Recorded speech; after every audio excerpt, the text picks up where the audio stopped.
In the 1986 film Ferris Bueller's Day Off, Cameron Fry focused on a famous painting called A Sunday Afternoon on the Island of La Grande Jatte.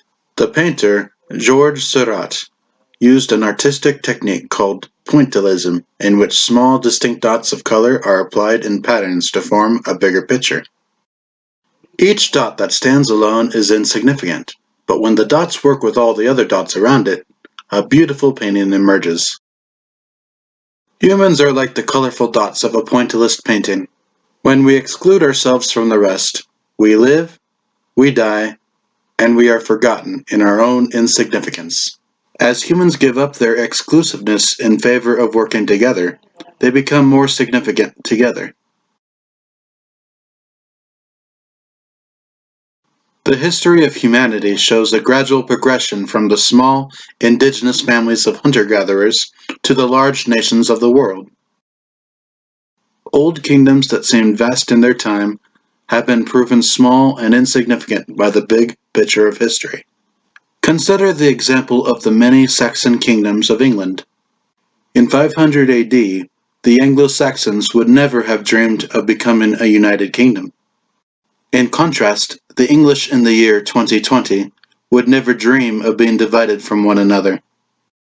Disagreements of the past, which once seemed impossible to overcome, have become rather ridiculous when compared to the uniting factors of the present.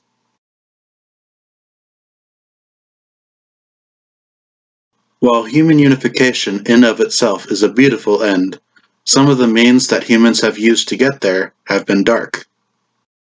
Many of the nations we know of today have been the result of strong tribes or kingdoms using their military power to conquer weaker tribes or kingdoms and then forcing them to assimilate with their own cultures and peoples. This was the case in Old England. The Danes from Scandinavia conquered all the Anglo-Saxon kingdoms except for Wessex. Wessex held off the Danes and eventually conquered all the territory of England, thus forever uniting all Anglo-Saxons under one kingdom. History shows that many modern nations were formed in a similar manner, with centuries of war, conquest, and assimilation. Although conquest and assimilation are the most natural motivations for humans to consolidate and unite their groups, there are better motivations for all of humanity to come together. History shows that another motivation for human unity is the bond formed between two groups when they share a common enemy or conflict. Star Trek, created by Gene Roddenberry in 1964, opened the imagination of humanity by exploring what the potential of humanity could be if all humans had banded together and started to explore worlds beyond our solar system. According to the Star Trek storyline, all humans united as a planet and as a species after first contact with an advanced extraterrestrial species from the planet Vulcan. Through first contact, humans learned that the galaxy was full of new threats that were non-human and more advanced. Once humans learned to build spaceships that could travel at warp speed, humans began to form alliances with alien species as a defense against antagonistic outsiders, including Klingons, Romulans, the Borg, and more. Although human nature would justify Gene Roddenberry's vision for a united humanity, our world has not yet had first contact with an advanced extraterrestrial species, and there is so far no common conflict that could unite all humans as a species. Christianity provides a third motivation for human unity. As Jesus Christ ascended into heaven at the completion of his mortal ministry, two angels declared to his apostles, "This same Jesus, which is taken up from you into heaven, shall so come in a like manner as ye have seen him go into heaven." Since that time, believers have looked forward to the second coming of Jesus Christ. When Christ comes again, he will come in power and glory to claim the earth as his kingdom. His second coming will mark the beginning of 1,000 years of political and spiritual peace. The second coming will be a fearful, mournful time for the wicked, but it will be a day of peace for the righteous. The Lord declared, "They that are wise and have received the truth and have taken the Holy Spirit for their guide, and have not been deceived. Verily I say unto you, they shall not be hewn down and cast into the fire, but shall abide the day.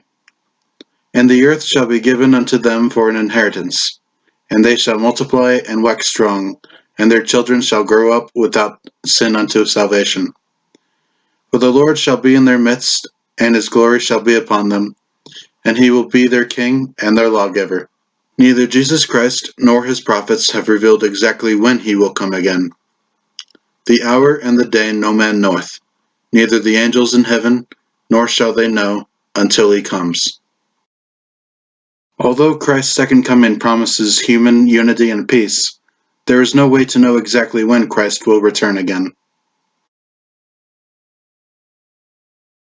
If we wait for the natural course of human progression, we may have to wait for several centuries before all of humanity is finally united together as a single planet and species.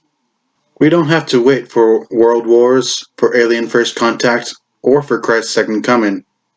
We can take the initiative now to begin the process for the unification of all humans. History shows that in 1787, the 13 states of America took the initiative to draw up a constitution and come together as one country. Following their example, we can petition the United Nations to have a global constitutional convention that will begin the process for the unification of all humans on Earth. Every nation is like a single musical instrument: a trombone, a clarinet, a violin, a drum set, a trumpet. When we decide to bring them all together, we have an orchestra. What would you prefer to listen to for the next several centuries? An independent nation or an orchestra? An independent nation or an orchestra? An independent nation or an orchestra?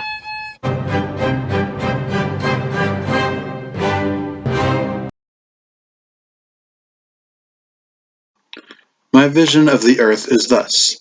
We are divided into insignificant nations because of the ridiculous disagreements that exclude us from everyone else.